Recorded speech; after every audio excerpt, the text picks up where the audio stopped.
From home to sweet home कैसे बनता है?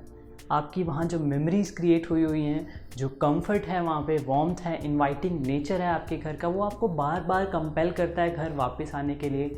मे बी कुछ अलोन टाइम स्पेंड करने के लिए, या फिर मे बी फ्रेंड्स और फैमिली के साथ बातें या फिर पार्टीज़ करने के लिए। सो अगर आपके घर में ये वार्मथ मिसिंग है, ये कोजीनेस मिसिंग है, तो आपका भी कुछ ज़्यादा मन नहीं करेगा घर वापस आने का, और ये जनरेट किया जा सकता है।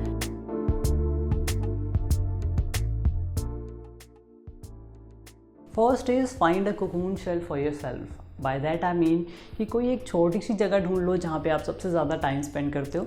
हमेशा छोटी जगह में कोजीनेस ज़्यादा होती है, और उसे अपने लिए कस्टमाइज़ करो जो भी आप करना चाहते हो। जैसे किसी को स्विंग्स पसंद है, you can hang a swing simply. किसी को रीडिंग पसंद है तो रीडिंग कॉर्नर बना सकते हो। किसी को सिंपली विंडो के पास बैठना पसंद है, वहाँ की हवा पसंद है, तो सिंपली एक विंडो सीट क्रिएट की जा सकती है। विंडो सीट और रीडिंग कॉर्नर को आप दोनों को कंबाइन भी करके बना सकते हो। Just make it the way you want. जैसे कि इस रूम में एक छोटी सी टेबल है जो विंडो के अगेंस्ट है, विंडो का यहाँ से अच्छा व्यू भी आता है, और सिंपली उनके लिए परफेक्ट है जिसका ये रूम है। तो आप भी ऐसे ही कुछ क्रिएट कर सकते हो।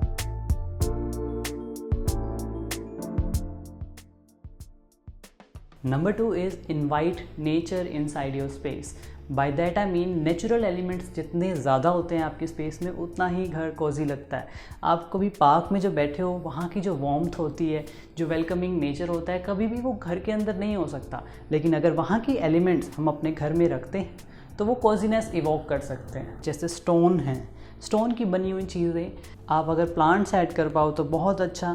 लाइव प्लांट्स तो बहुत अच्छे हैं, लेकिन अगर आप मेंटेनेंस नहीं करना चाहते या नहीं होती है आपसे, for this place we have this fake plant. आप भी ऐसे यूज़ कर सकते हो अगर चाहो तो। जस्ट मेक श्योर कि जो फेक प्लांट्स आप चूज़ करो वो फेक लगे ना। I personally like sea shells and sand. अगर इनका कॉम्बिनेशन आपके स्पेस में आसपास कहीं दिख रहा है ना, तो बहुत कॉजी लगता है, वार्मथ ऐड करता है।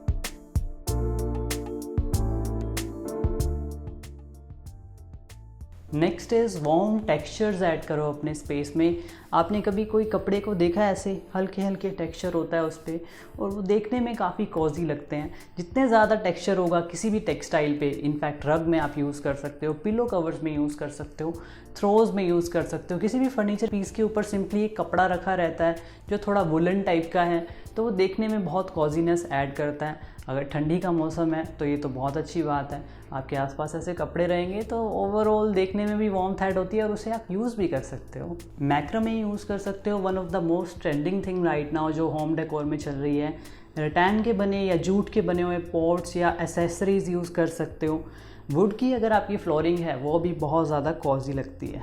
इन दिस पर्टिकुलर रूम जो रग्स, बेडशीट्स और पिलो कवर्स में हल्का सा टेक्सचर है, उसकी वजह से ये हल्का सा कॉजी हो रहा है रूम।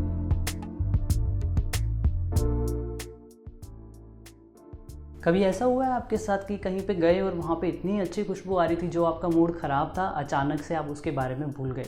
अगर ये आप अपने रूम में कर पाओ, यानी फ्रेगनेंस ऐड कर पाओ अपने स्पेस में, जस्ट मेक श्योर आपको कोई एलर्जीज़ ना हो उससे। तो अगर आप परफ्यूम्स ऐड कर देते हो थोड़ी बहुत डेली, या फिर रूम फ्रेशनर्स यूज़ कर सकते हो। But my personal choice is अगर आप ऑयल फ्रेगनेंस यूज़ कर पाओ। ऑयल की जो फ्रेगनेंस होती है वो आपको स्लीप में भी काफ़ी हेल्प करती है, आपके जो मूड स्विंग्स हैं उसको स्टेबलाइज करने में भी हेल्प करती है, और ओवरऑल आपके घर को कोजी बनाती है। और आपसे ये सब नहीं होता ना, तो प्लीज़ कैंडल्स तो ऐड कर सकते हो अपने स्पेस में। जब वैक्स जलता है ना, उसकी जो फ्रेगनेंस होती है वो भी काफ़ी कॉजी होती है, काफ़ी वार्मथ ऐड करती है आपके स्पेस में। नेक्स्ट एक्सट्रीमली इंपॉर्टेंट थिंग जो मैं ऑलमोस्ट हर वीडियो में अलग अलग तरीके से बताता हूँ, वो है लाइटिंग। आपका जो भी बल्ब लेते हो ना आप, उसके पीछे मार्क किया हुआ होता है कि ये लाइट कितने केल्विन की है। जो वार्मथ होती है बल्ब की, कितना येलो है, कितना वाइट है, कितना ब्लू है, वो लिखा हुआ होता है। नियरली 3000 रेंज की अगर आप लोगे, जो बल्ब्स हैं वो थोड़े वार्म होते हैं, बाकी ज़्यादा जाओगे ऊपर तो वो थोड़े कोल्ड दिखते हैं, आई मीन ब्लू की तरफ जाते हैं। अगर आप येलो बल्ब्स ले सकते हो तो बहुत अच्छा है, काफ़ी कॉजी लगते हैं। आप खुद चेकआउट कर सकते हो एक येलो बल्ब वर्सेस एक blue bulb. Blue bulb cold देता है, ठंडा लगता है देखने में। जब गर्मी का टाइम है ना, तो आप ब्लू बल्ब्स का यूज़ कर सकते हो। और जब सर्दी का टाइम है तो आप येलो बल्ब्स का यूज़ कर सकते हो। इनफैक्ट आजकल तो मार्केट में ऐसे बल्ब्स आ चुके हैं जो कलर्स चेंज किए जा सकते हैं, अगर आप उनमें इन्वेस्ट कर पाओ तो बहुत अच्छा। हेलोजन बल्ब्स आते हैं, वो बहुत कॉजी होते हैं। आप ग्रुप करो लाइटिंग को, जितना ज़्यादा आप ग्रुप करोगे ना लाइट्स को, उतनी ज़्यादा कॉजी लगती हैं वो। और अगर आप कुछ भी नहीं समझ आता है तो आप फेरी लाइट्स यूज़ कर सकते हो, उन्हें भी कहीं सिंपली ग्रुप करके रख दिया ना तो बहुत अच्छी लगती हैं। इन दिस स्पेस हमने एक सिंपल सा लैम्प ऐड किया हुआ है जो कॉजीनेस ऐड कर रहा है हल्की सी स्पेस में।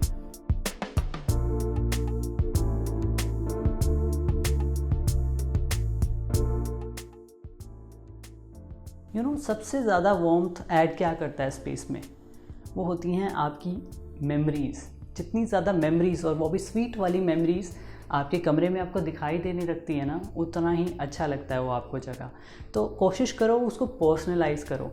मे बी आप किसी ट्रिप पे गए थे, वहाँ की कोई फ़ोटोग्राफ है जो आपको बहुत पसंद है, लगा लो अपने किसी स्पेस में जहाँ पे आपको दिखाई देती रहे। कोई आर्ट पीस है जो आपको बहुत पसंद है, कुछ चीज़ ध्यान आती है उसको देख के, अच्छा लगता है उसको देख के, या फिर कोई ऐसा टॉय जो आपको बहुत पसंद है, मे बी आपका फर्स्ट कैमरा। मेरे को पर्सनली कलेक्ट करने का शौक़ था पहले, अभी थोड़ा कम हो गया है। जो एक्शन टॉयज़ होते हैं ना, पावर रेंजर्स, बैटमैन, स्पाइडरमैन, इस टाइप की चीज़ें मेरे को कलेक्ट करना पसंद था। अगर आपको भी कोई चीज़ें कलेक्ट करना पसंद है ना, तो वो आपको डिस्प्ले करनी चाहिए वहाँ पे, वो सबसे ज़्यादा कॉजीनेस ऐड करेंगे। और उसके आसपास लाइट्स रख देना, जैसे फेरी लाइट्स या फिर कोई लैम्प है, तो वो फोकस में रहेंगे, और जितना ज़्यादा फोकस रहेगा उन पर उतना ध्यान जाएगा आपका, और उतनी ही कॉजीनेस पड़ेगी आपके स्पेस में। So that's all for today. I think आपका रूम कॉजी पक्का बन जाएगा अगर आप इन टिप्स को अप्लाई करते हो तो। See you in the next video hopefully. Till then, bye bye, take care, thank you.